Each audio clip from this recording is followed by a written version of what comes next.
Hi ನಮಸ್ಕಾರ ಎಲ್ಲರಿಗೂ. ನಾನು ನಿಮ್ಮ ಪ್ರೀತಿ ಕನ್ನಡ ಚಾನಲಿಂದ. ಬನ್ನಿ ಫ್ರೆಂಡ್ಸ್, ಇವತ್ತು ಮಕ್ಕಳು ಕೂಡ ಹಾಗಲಕಾಯಿ ಪಲ್ಯನ ತಿನ್ನಬೇಕು. ಅದು ಯಾವುದೇ ರೀತಿ ಬೇಸರ ಇಲ್ಲದೆ ಖುಷಿಯಿಂದ ತಿನ್ನಬೇಕು.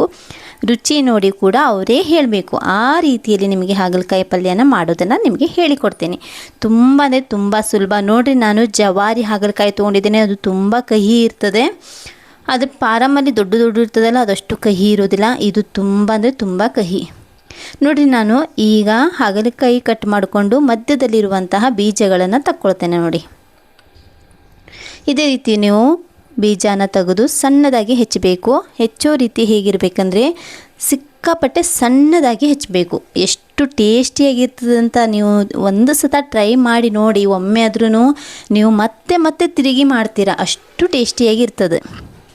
ನೋಡಿ, ನಾನೀಗ ಇದರ ಬೀಜ ಎಲ್ಲ ತೆಗೆದು ಈ ರೀತಿಯಲ್ಲಿ ತೊಗೊಂಡಿದ್ದೆ. ನೋಡಿರಿ, ಈಗ ಇದನ್ನು ನೀವು ಸಣ್ಣದಾಗಿ ಕಟ್ ಮಾಡಿಕೊಳ್ಬೇಕು.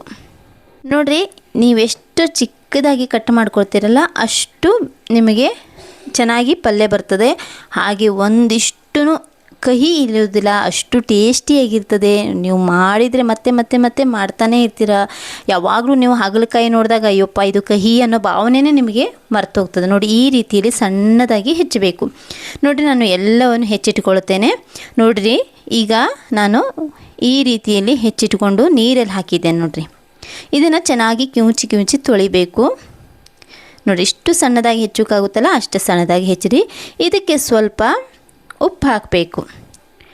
ಉಪ್ಪು ಹಾಕಿ ಅಲ್ಲಿ 1 ನಿಮಿಷನೋ ನೆನೆ ಇಟ್ಟರೆ ಸಾಕು.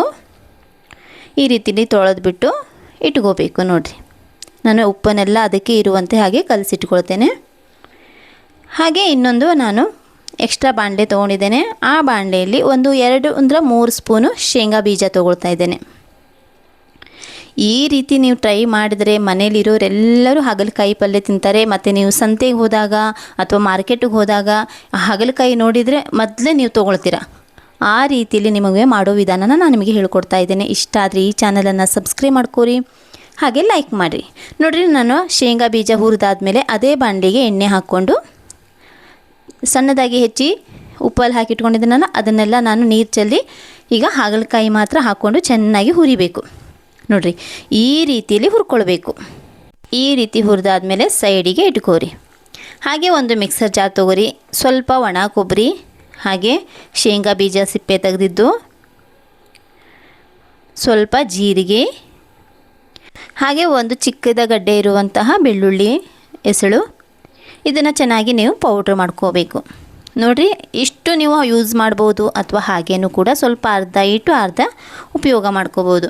ಹಾಗೆ ನಾನು ಒಂದು ಚಿಕ್ಕ ಈರುಳ್ಳಿ ತೊಗೊಂಡಿದ್ದೇನೆ. ನಾನು ಟೊಮೆಟೊ ಯೂಸ್ ಮಾಡ್ತಾ ಇಲ್ಲ, ಮತ್ತು ಹುಣಸೆಹಣ್ಣು ನೆನೆ ಹಾಕ್ತಾ ಇಲ್ಲ, ಏನು ಆ ರೀತಿಯಲ್ಲೆಲ್ಲ ಏನೂ ಇಲ್ಲ.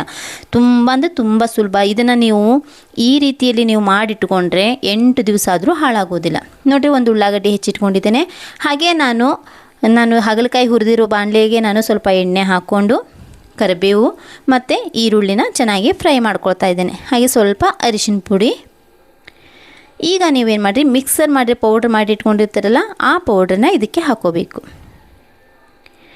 ನೋಡಿರಿ, ಈ ರೀತಿ ನೀವು ಈ ಪೌಡ್ರನ್ನ ಚೆನ್ನಾಗಿ ನೀವು ಎಣ್ಣೆಯಲ್ಲಿ ಫ್ರೈ ಮಾಡ್ಕೊಂಡ ನಂತರ ಏನು ಹುರಿದಿರುವಂಥ ಹಾಗಲಕಾಯಿ ಇರ್ತದಲ್ಲ ಅದನ್ನು ಇದಕ್ಕೆ ಹಾಕೋರಿ. ಇದು 8 ದಿವಸ ಇಟ್ಟರೂ ಹಾಳಾಗೋದಿಲ್ಲ, ಅಷ್ಟು ಟೇಸ್ಟಿಯಾಗಿರ್ತದೆ. ಬರೀ ಬಾಯಲ್ಲೇ ತಿನ್ನಬೇಕು ಅಂತ ಅನ್ನಿಸ್ತದೆ, ಅಷ್ಟು ಟೇಸ್ಟು. ಹಾಗೆ ಸ್ವಲ್ಪ ಉಪ್ಪು ರುಚಿಗಾಗುವಷ್ಟು, ಹಾಗೆ 1 ಟೀ ಸ್ಪೂನ್ ಆಗುವಷ್ಟು ಬೆಲ್ಲದ ಪೌಡರು. ನೀವು ಉಪಯೋಗ ಮಾಡಿದ್ರೂ ಅಡ್ಡಿಲ್ಲ, ಹಾಕಲಿಲ್ಲ ಅಂದರೂ ಪರವಾಗಿಲ್ಲ. ಅಂದರೆ ಬೆಲ್ಲನ ನೀವು ಹಾಕಿದ್ರೂ ಅಡ್ಡಿಲ್ಲ, ಹಾಕಲಿಲ್ಲ ಅಂದರೂ ಅಡ್ಡಿಲ್ಲ. ಈಗ ರೆಡಿ ಆಯಿತು. ನೋಡಿರಿ, ಇಷ್ಟು ಟೇಸ್ಟಿಯಾಗಿದೆ. ನಿಮಗೆ ಖಂಡಿತ ಈ ವಿಡಿಯೋ ಇಷ್ಟ ಆಗುತ್ತೆ ಅಂತ ಅಂದ್ಕೊಂಡಿದ್ದೇನೆ. ಇಷ್ಟ ಆದರೆ ಲೈಕ್ ಮಾಡಿ, ಹಾಗೆ ಸಬ್ಸ್ಕ್ರೈಬ್ ಮಾಡಿರಿ. ಮಕ್ಕಳು ಕೂಡ ಕಹಿ ಇಲ್ಲದೆ ತಿನ್ನುವಂಥ ಅನುಭವನ ನೀವು ಮನೆಯಲ್ಲಿ ಮಾಡಿಕೊಡಿ. Thank you so much.